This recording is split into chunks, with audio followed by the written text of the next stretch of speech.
Hi மக்களே வணக்கம். சின்ன மருமகள் சீரியலை பார்த்தீங்கன்னா அப்பத்தா வந்து தமிழ்ச்சொல்லிட்டு சொல்லிட்டு இருக்காங்க, சீக்கிரமா நீ காலேஜ் முடிச்சுட்டு வாடி, நீ சேது வந்து கோயிலுக்கு போகணும், அங்கே அர்ச்சனை பண்ணிட்டு வாங்க, அங்கே 2 மாலை வாங்கி மாற்றிக்கோங்க அப்படின்னு சொல்றாங்க. அது இல்லாமல் சேதுக்கு வந்து இங்கிலீஷ் படம்னா ரொம்ப பிடிக்கும். அப்படியே 2 பேரும் படம் பார்த்துட்டு நல்ல ஹோட்டலாக சாப்பிட்டு பொறுமையாக வாங்கடி அப்படின்னு சொல்றாங்க. இதை கேட்டு தமிழ்ச்செல்வி வந்து எனக்கு புரியலையா அப்பத்தான்றாங்க. என்னடி புரியலையா? நான் இங்கிலீஷில் சொல்லிட்டு இருக்கேன், தமிழ் தாண்டி சொல்கிறேன். நீங்கள் 2 பேரும் வந்து நல்ல மாதிரிக்கா அலுவலாம் முடிஞ்சிச்சு, ஃபங்க்ஷன் பரிகாரம்லாம் முடிஞ்சிச்சு, நீங்கள் 2 பேரும் இப்போ ரொம்ப சந்தோஷமாக இருக்கீங்களா? நான் வேண்டதெல்லாம் நடந்து போச்சு, இது ஒரு வேண்டுதல் வச்சுருக்கேன் நான் அம்மன் மதுரை மீனாட்சி அம்மன் கோயிலில் போயிட்டு மதுரை மீனாட்சி அம்மன் கோயிலில் போயிட்டு ஒரு அர்ச்சனை பண்ணிட்டு நல்லா ஹோட்டலில் சாப்பிட்டு நிதானமாக வீட்டுக்கு வாங்கன்னு சொல்கிறேன். இப்பயாச்சும் புரியுதா இல்லையா அப்படின்னு சொல்கிறாங்க. இதை கேட்ட தமிழ்ச்செல்வி வந்து என்ன அப்பத்தா பேசுகிறீங்க, நாங்கள் 2 பேரும் சந்தோஷமாக இருக்கோம், யார் சொல்லுது உங்களுக்கு அப்படின்றாங்க. இதை கேட்டால் அப்பத்தா சபையில் இருக்கவங்க எல்லாருமே ஷாக் ஆகிடுறாங்க. என்ன அப்பத்தா பழசெல்லாம் நான் மறந்துட சொல்கிறீங்களா? அவளை எவ்வளோ பேச்சு பேசினாரு, எவ்வளோ என்ன அவமானம் அசிங்கப்படுத்தினாரு. ஏதோ நீங்கள் வந்து 10 பேர் கல்யாணம் பண்ணி வச்சிங்க, 10 பேருக்கு சாப்பாடு போட்டிங்க, நாடகம்லாம் பண்ணீங்க, அதெல்லாம் ஒரு ஆத்ம திருப்திக்கு நீங்கள் பண்ணீங்க, ஏதோ நீங்கள் சொல்கிறீங்கன்னு சொல்லிட்டு நானும் வந்தேன். மற்றபடி நாங்கள் வந்து சந்தோஷமாலாம் இல்லை, நீங்கள் ஏன் தேவையில்லாத கற்பனைலாம் பண்ணிட்டு இருக்கீங்கன்னு சொல்லிட்டு தமிழ்ச்செல்வி சொல்லிட்டு இருக்காங்க. இதை கேட்ட ஈஸ்வரி, சித்ரா, சாவித்ரி, தாமரை என்ன பண்ணுறாங்க, அப்பாடி நல்லா சூப்பராக பேசுகிறாள் தமிழ் வந்து ரொம்ப ரோஷக்காரி, இப்படி தான் இருக்கணும், கிராமத்தால் எப்படி வெடுக்கு வெடுக்குன்னு பேசுகிற பற்றியா? சூடு சொரணை மான வெக்கம் எல்லாமே தமிழ்ச்செல்விக்கு இருக்குது. ஆனால் நம்மளுக்கு தான் இல்லை, நம்ம தான் வெக்கம் கட்டு போய் இந்த வீட்டில் தண்டை சோறு சாப்பிட்டுட்ருக்கோம். அவள் எவ்வளோ சுருக்குன்னு பேசுறியா பற்றியான்னு சொல்லிட்டு தன்னைத்தானே தாழ்த்திக்கிட்டு பேசிகிட்டு இருக்காளுங்க இந்த வீணா போன சாவித்திரி, சித்ரா, தாமரை, ஈஸ்வரி.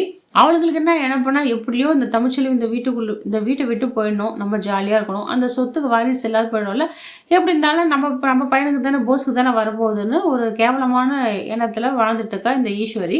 ஒரு பக்கம் வந்து இந்த தாமரை வந்து அப்படி இப்படின்னு கொஞ்ச நாள் அழுதுட்டு சேதுக்கு நம்ம பொண்ணையே கட்டி வச்சுருவாங்க, அந்த சொத்து நம்மளுக்கு தானே இவ பிளான் பண்ணிட்டு இருக்கா. 2 பேரும் எண்ணம் ஈடேற போகிறதில்ல. தமிழ்ச்செல்வி வந்து இது மாதிரி பேசுனதை ராஜாங்கமும் சேதுவும் கேட்டுடுறாங்க. அந்த நேரத்தில் அவங்க எதுவுமே வாயடிச்சு போயிடுறாங்க. என்னடா இந்த பொண்ணு இப்படி பேசுன்ட்டு தமிழ்ச்செல்வியும் கவனிக்கல. சரி அப்போ தான் நான் காலேஜ் போயிட்டு வரேன்னு சொல்லிட்டு அங்கேருந்து கிளம்பிடுறாங்க.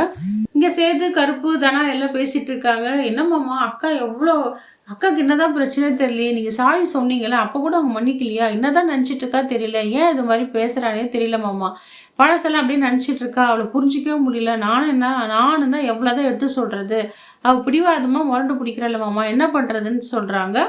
அந்த நேரத்தில் கருப்பு சேதும் என்ன சொல்கிறாங்க, சரி விடு, உங்கள் அக்கா மனசை மாற்றணும்ல, அதனால் நான் என்ன பண்ண போகிறேன், சாரின்னு சொல்லிட்டு ஒரு புடவை வந்து ரெடி பண்ணிட்டு போகிறேன், ஒரு சேலையில் சாரின்னு ஃபுல்லாக எழுதி தமிழ்ச்செல்வி கொடுக்க போகிறேன், அப்பயாச்சும் அவன் மனசு மாறுறாளா பார்க்கலாம், நான் என்னமே ஏதோ தப்பு பண்ணிட்டேன் தானோ, அது மன்னிச்சிட வேண்டியது தானே, எவ்வளோ பண்ணுறா பாரு, நானும் எவ்வளோ போய் பேசுகிறேன், முகம் கொடுக்காத பேசாத இப்படி போகிறாளே, எனக்கு எவ்வளோ கஷ்டமாக இருக்குன்னு சொல்லிட்டு கருப்புக்கிட்டையும் தனத்துக்கிட்டையும் உங்கள் சொந்தக்காரர்கிட்டையும் ரொம்ப ஃபீல் பண்ணி சேது பேசிகிட்டு இருக்காரு.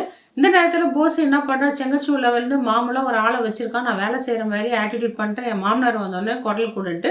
இந்த நேரத்தில் அவங்க மாமனார் வந்துடுறாரு. அந்த நேரத்தில் காலில் அடிபட்ட மாதிரி ஒரு ட்ராமா பண்ணிட்டு இருக்காங்க. இதை பார்த்து அமைச்சர் என்ன பண்ணுறாரு, என்ன மாப்பிள்ள இது மாதிரி வேலை செஞ்சு அடிபடிச்சா நீங்கள் போய் ரெஸ்ட் எடுத்துக்கோங்க, எனக்கு ரொம்ப கஷ்டமாக இருக்குன்னு சொல்கிறாங்க.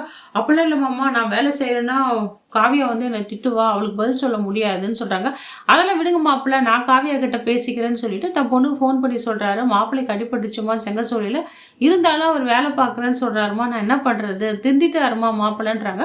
உடனே காவியா யோசிக்கிறாங்க, அது எப்படி அவன் திருந்துவான், அவன் திருந்துற ஆள் கிடையாது, காலில் கூட பாரு நான் வந்து சமையல் ரூமில் படுக்க வச்சேன், சொகுசாக ஏசி வேணுன்றான், ஃபேன் வேணுன்றான், இவனா காலுக்கு தலகாணி வேணுன்றான், அராஜகம் பண்ணிட்டு இருக்கான், இவனா தெரிஞ்சிருப்பான், வாய்ப்பே இல்லையே, ஏதோ அங்கே நடந்திருக்குன்னு சொல்லிட்டு காவியா வந்து ரொம்ப கிளவராக யோசனை பண்ணிட்டு இருக்காங்க. இவன் போஸ் நடத்துகிற நாடகம் எப்படி அமைச்சருக்கு தெரிய போகுதுன்னு தெரியல. இதனால காவியா வந்து மேலும் கோவம் தான் அடைய போகிறாங்க. தமிழ்ச்செல்வி வந்து சேதுவை மன்னிப்பாளா என்னன்னு தெரியல மக்களே.